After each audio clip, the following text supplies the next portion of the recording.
En funktion er et redskab, der beskriver sammenhæng mellem en uafhængig variabel og en afhængig variabel. Den uafhængige variabel er x-værdi, og den afhængige variabel er y-værdi. I definitionsmængden indgår alle x-værdierne og skrives som dm parentes f. Og alle y-værdierne de skrives som vm parentes f. Der findes 4 præsentationsformer inden for funktion. Vi har den sproglige og den skriftlige, en grafisk, en forskrift og et syllabel. Og vi har så lavet et eksempel. Vores, den sproglige og den skriftlige, så har vi lavet en lille historie. Mia er på studietur med sin klasse. Hun har aftalt med sin mor, at de ringer sammen hver dag. Det koster 2 kroner i minuttet at ringe hjem til Danmark, plus et gebyr på 6 kroner hver gang hun ringer. Så vores forskrift hedder f og x er lige med 2 gange x, fordi vi ved ikke, hvilke antal minutter hun taler i. Så plus gebyret på 6 kroner, og det var 2 kroner i minuttet. Så tager vi vores syllabel her.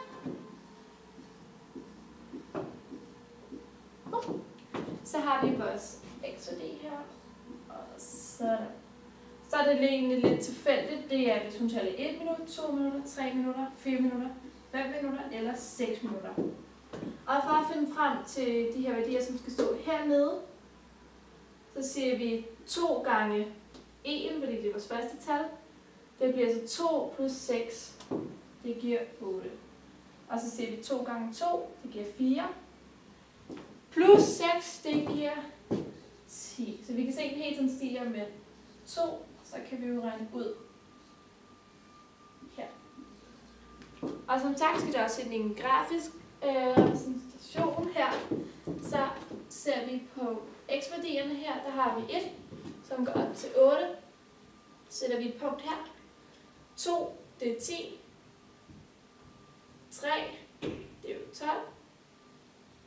Og 4, 14, 5 var 16. Og 6 var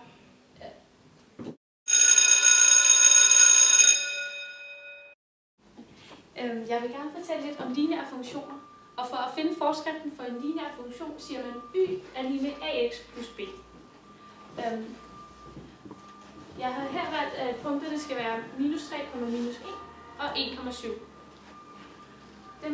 For at finde a til forskriften, som er y er lige med ax plus b, skal vi først regne det her ud. Og her der siger vi, at x1 er minus 3, og y1 er minus 1, x2 er 1, og y2 er 7. Dem sætter vi så ind i vores forskrift for a. Det vil sige, at det er 7 minus 1, og man skal huske parenteserne, fordi der må ikke være 2 tegn lige efter hinanden. Og så er det 1 minus 3.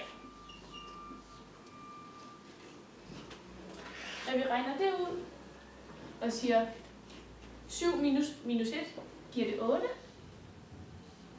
Og vi siger 1 minus 3, og det giver 4. Hvis vi så regner det ud, så giver det 2, og dermed har vi a. For at regne b, skal vi også sætte tallene ind i formlen for b. y1 er stadig minus 1, og så siger vi minus 2, fordi at 2 er a, selvfølgelig. Og så siger vi gange minus 3, eftersom at det er x1, og der skal vi sætte parentes rundt om. Som sædvanligt starter man med at gange. Minus 2 gange minus 3, det giver 6, eftersom at minus og minus stadig giver plus. Og så siger vi minus 1, og derved giver det 5. Og så har vi også resultatet for b. Nu mangler vi så bare at sætte tallene ind i forskriften for y, som giver den lineære funktion. Og det vil sige, at det er 2x plus 5. Og derved har vi fundet forskriften for y. Nu kan vi så bare sætte vores punkter ind, som er minus 3, minus 1, det er her, og 1,7, det er her. Så ved man, at den går igennem her.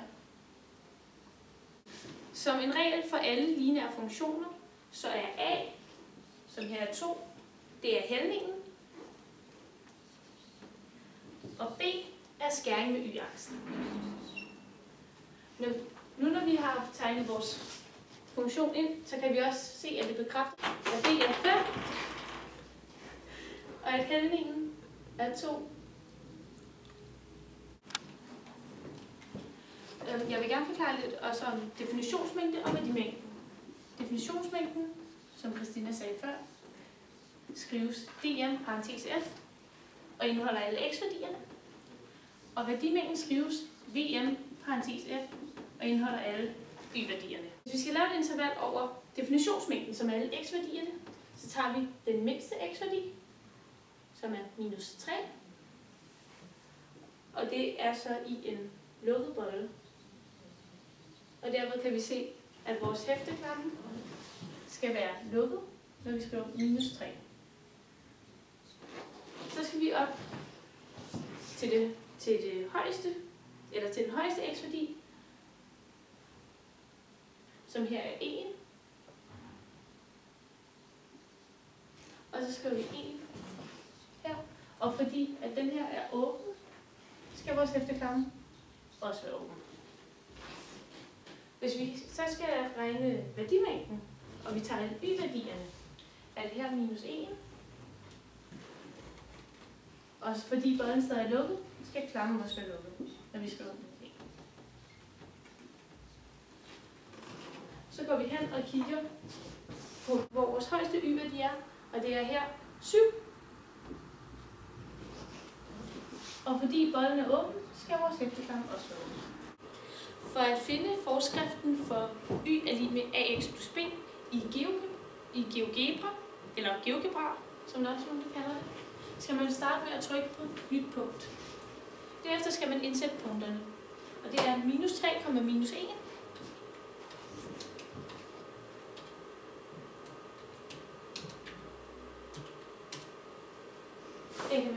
Så kan man se den dukket op her.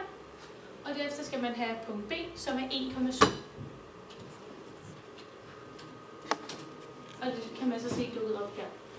Derefter skal man trykke på den her knap, hvor der står, hvad fanden står? Der står linje gennem 2 punkter.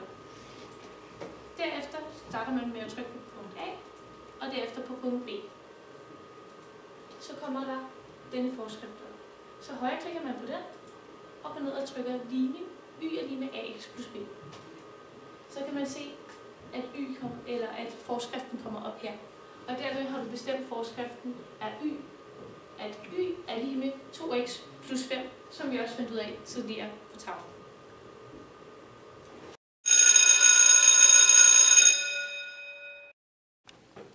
Nu skal vi se på lineære funktioner i et økonomisk perspektiv. Nu skal vi, og det vil vi gøre ved at se, hvordan den her virksomhed den vil spare penge, jo mere den producerer. Og x, det er mængden i styk, og for at producere et stykke, så koster det 10 kroner for materialerne per stykke. Og så er der et startgebyr på 50 kroner, så at når de tænder maskinen, så koster det 50 kroner at tænde den. Og for at regne det her ud, så vil vi bruge funktionen y er lig med ax plus b. Og a, det er de 10 kroner, og b, det er de 50 kroner. Så vi skriver y er lig med 10 gange 5 plus 50. Og så starter vi med at tager gange 5 gange 10, og det er 50, og så plusser vi med 50, og så giver det 100. Og så hvis vi prøver at sige med, hvor vi sætter 10 stykker i produktionen, siger vi y lig med 10 gange 10 plus 50 er lig med, og så siger vi 10 gange 10, det er 100, plus 50, så det er 150.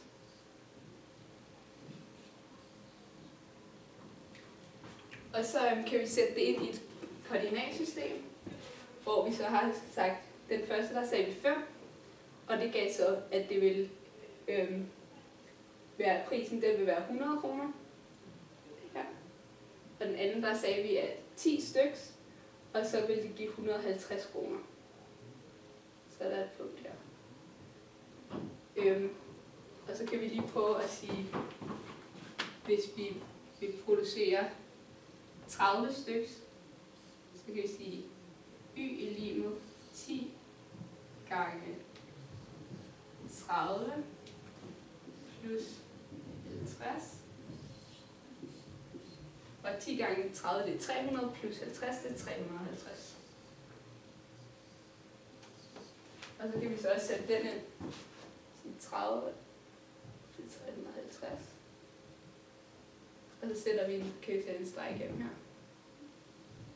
Og en konklusion på det, kan vi se, at det bedre kan betale sig for virksomheden at producere 30 stykker i stedet for 5 stykker, fordi på hver gang så sparer de 50 kroner i startgebyr på maskinerne, og derfor kommer de til at spare 300 kroner ved at gøre det.